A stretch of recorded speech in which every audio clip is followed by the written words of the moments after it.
I am going out of the house today to visit the supermarket and I am very excited. After talking about it with my family who have, we've all been very clear with each other that like we shouldn't leave the house, we shouldn't travel within regions to visit each other, we know what the rules are. I sent them a skit with Karen the puppet and they were like, maybe you should get out of the house. So here I am.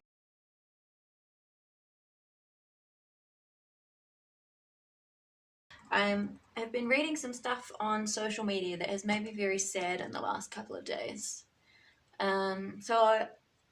First of all, I read an announcement from a bar that I sometimes go to that it's been hard for them and, they're still having to kind of pay rent and pay their staff, and I empathise with that. And then they sort of listed all their expenses, which I thought was a bit weird, and complained about how minimum wage has gone up and how's that meant to help them. And I was like, well, it's not meant to help you, is it? It's meant to help your staff. So he's having a rant about how everyone's like flouting the rules and like treating it like a holiday. And I understand that it must be frustrating if you're like trying to keep your business running and, what you're seeing is people not, necessarily following the rules. I get that. But underneath that post, there were a whole bunch of comments about how it was all the beneficiaries. It was all these, it's just these beneficiaries and they've been given even more money by the government now, and how can they be struggling?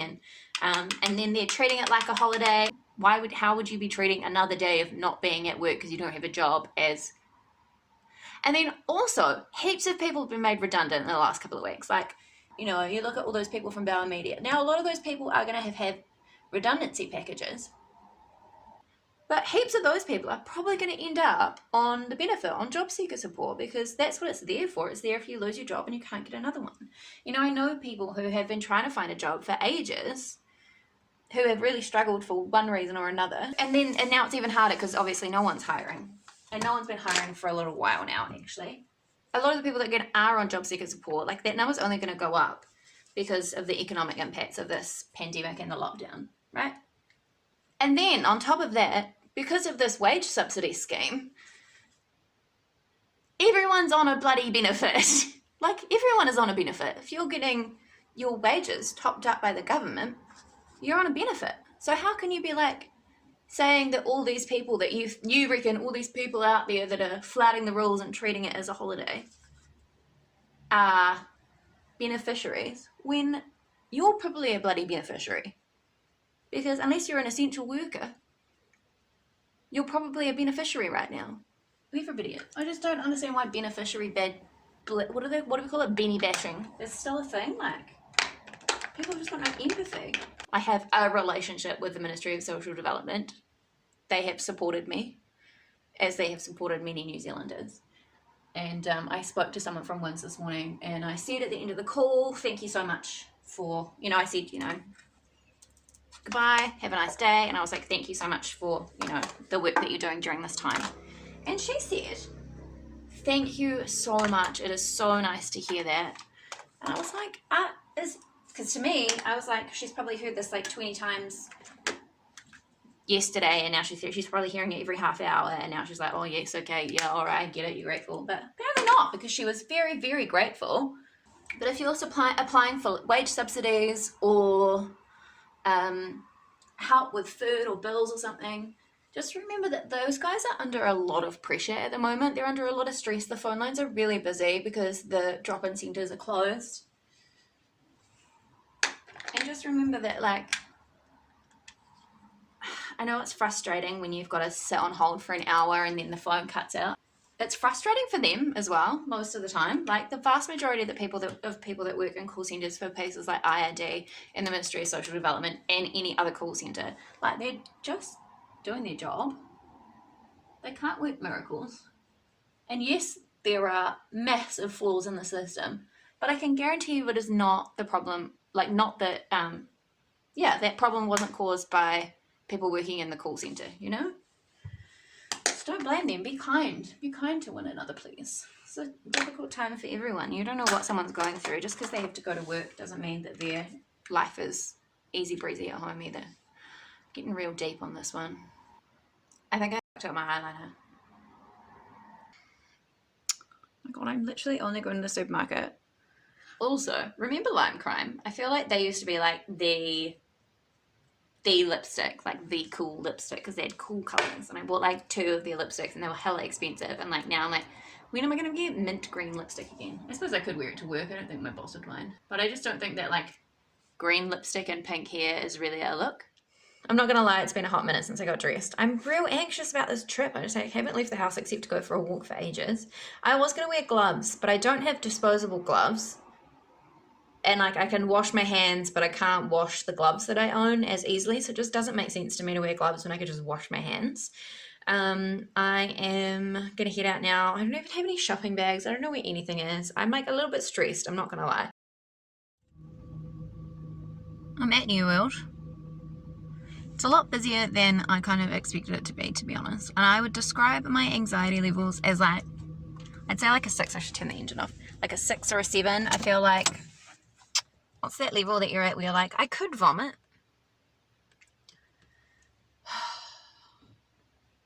But I need food, so I don't really have a choice if I want to eat anything other than beans on toast for the foreseeable future.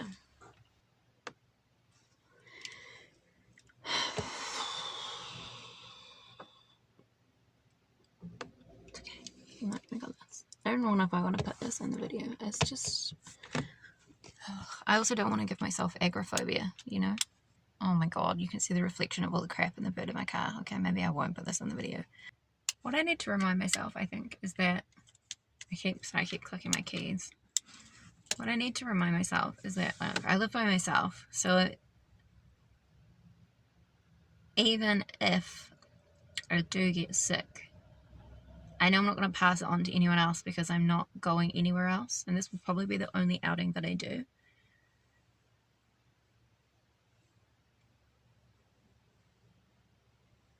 But yeah, I don't want to go in.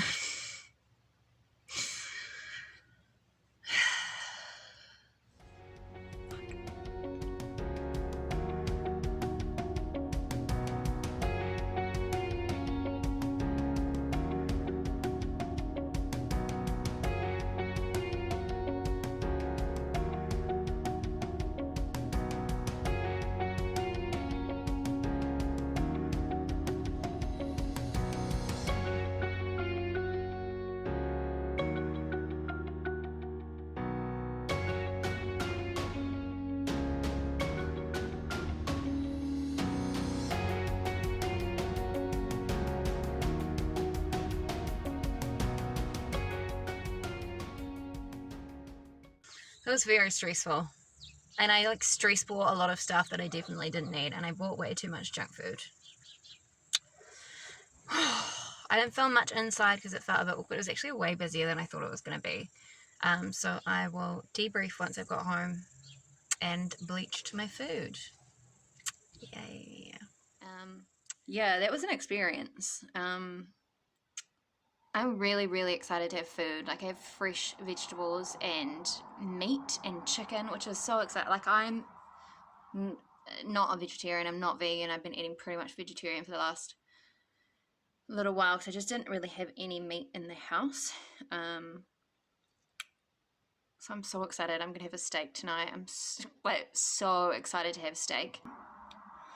But that was very uncomfortable for me. As I said, it was definitely busier than I was expecting, and they were limiting how many customers could come into store, but it didn't feel as quiet as I expected. I actually thought that the amount of people that allow in there would be less, but like I assume that they're going by government guidelines, so I can't say that what they were doing was wrong. I think people were pretty well behaved. Keep in mind that while you're keeping your distance from the person that you're talking to, because a lot of people were trying to catch up with someone that they knew, it's a small town. Just remember that like other people will be trying to get through and they don't want to have to like, normally at the supermarket I'm like trying to squeeze in between people and you can't, like it's not really safe to do that at the moment. People seem to be in alright spirits. No one was really, it's a weird thing. It's a weird thing, and it in some ways it was similar to going to the supermarket or being out and about when the Christchurch earthquakes happened, and that everyone knows that you've got something. It's like you've got something in common with the person in the aisle. Like, normally when you go to the supermarket, everyone's a stranger, but I think there's this weird thing where you feel like we're all in this together, but at the same time you're like, but I can't talk to you. So that was nice to have someone comment on my hair from over the freezer section and like have that little bit of human interaction with someone in person even, and someone that I didn't know. And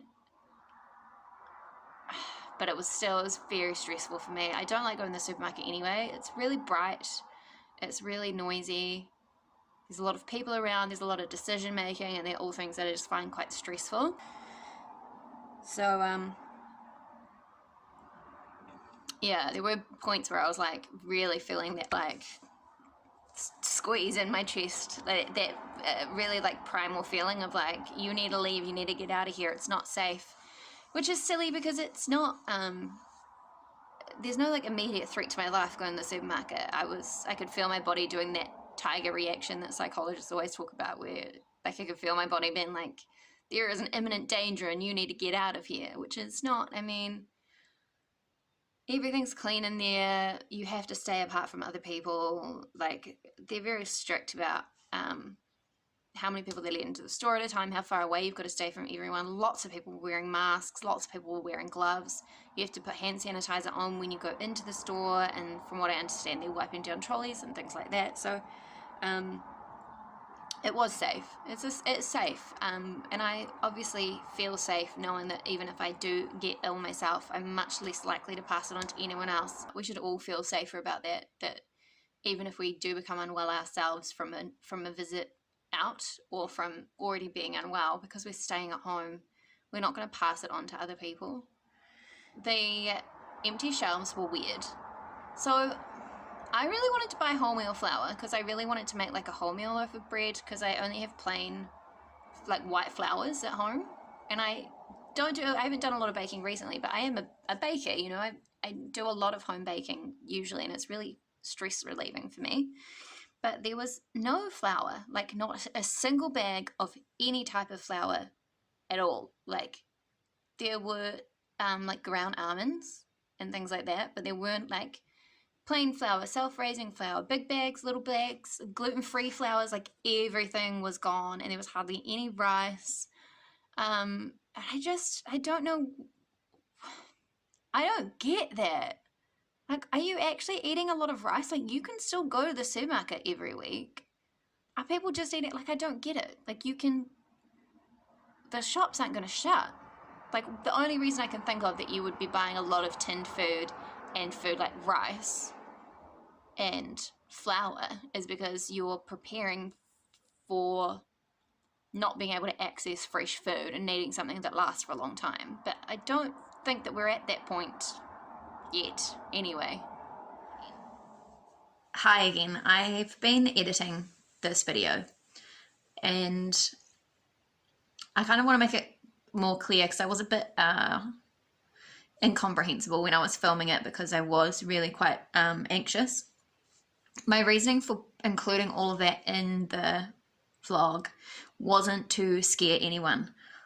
It is logically safe to go to the supermarket, especially if you are not yourself immunocompromised or elderly or in one of those vulnerable categories.